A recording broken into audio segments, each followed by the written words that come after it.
Hello guys and welcome to my kitchen. Today we are going to prepare a traditional delicacy to amaze everyone. Greek Pastirma pie, Pastourmadopita. Buttery and flaky puff pastry enclosing a flavorful filling with a perfectly seasoned pastirma and cheese. Trust me, there is nothing like it.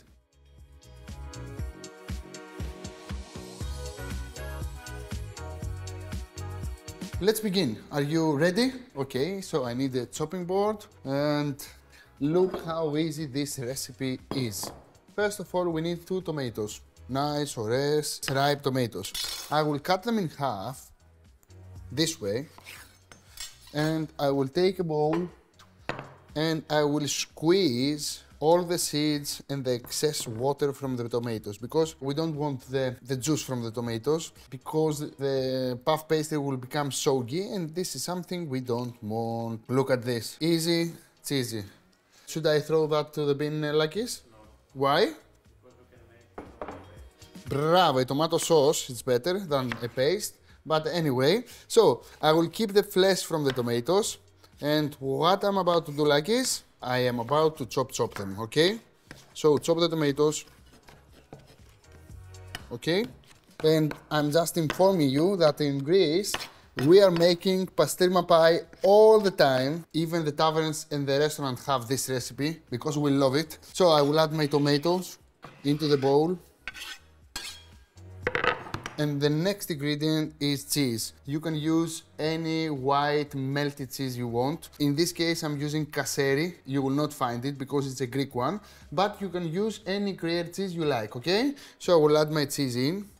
And of course, it's time for Mr. Pastourma. It's time for Pastourma. So how Pastourma looks like this. It's so tasty.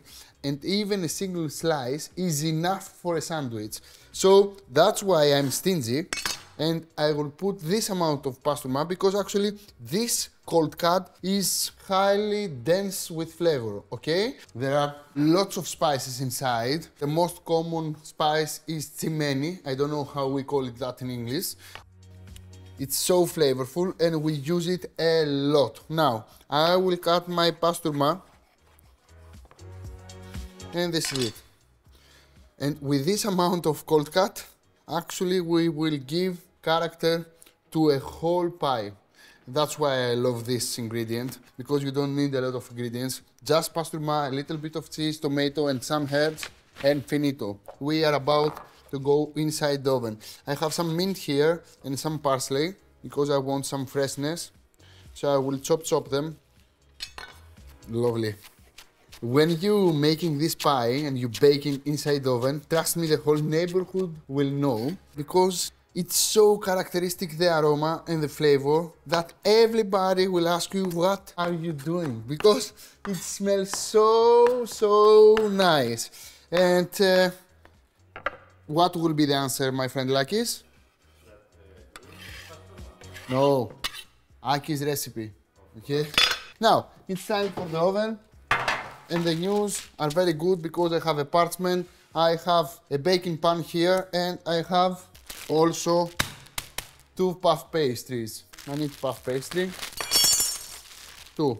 So, 2 sheets of puff pastry, and I will open the first one.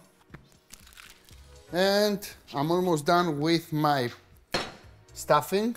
I need a little bit of extra virgin, a little bit of salt, a little bit of pepper, mix everything together. Lovely. And on the top of the puff pastry. Easy, cheesy. Right, like this? Spread it, but not till the edges, because we need to stack another puff pastry on the top. So we need to glue the 2 puff pastries. Easy. And now it's time for the other puff pastry. It was waiting here with so much patience. And now it's time to wrap it. Just take the edges and crimp the pie this way. And we don't have a runny filling, so the filling will not get out. And if you want to feel more secure, take a fork and just seal the edges this way It's not necessary, I'm just showing you. Again, we need the fork to pierce the top layer of the puff pastry. Why? Because we want the excess water, the excess steam to get out of the pie. And now I'm transferring the pie easily this way on the pan. And now it's time for the egg wash. A little bit of egg on the top of puff pastry. If you don't try it, you don't know. That's true, okay? So if you try it once, you will say it's impossible for a pie with only 3-4 ingredients to be so tasty. For me, it's the most tasty pie with only 3-4 ingredients. I have never ate something so tasty like this one, really, okay? So, egg wash on top, and if you want, you can add any sesame seeds, any herbs. In my case, I will add some poppy seeds, just to make it more fancy. Okay, my oven is preheated to 190 degrees Celsius set to fan, as always. And we will bake for how long like this? Exactly, in 40 to 50 minutes my pie will be ready. And my Pastourmadopita is ready. Lovely, right, like this? When I'm going to a tavern, a Greek tavern, and I want to order, if on the menu there is Pastourmadopita, 100% I will take one piece of it because I love it. It's one of my favorite pies, one of my favorite dishes, and easily you can put on a menu in a restaurant as a starter with a little bit of yogurt, some basil, that's it. Now, look at this. Simple, flavorful, colorful, crunchy, and the most important, extremely tasty. It's unbelievable. With few slices of pastirma, you can take this flavor. Comments under in the video, share this lovely recipe with your friends, and what else like this? And make the recipe.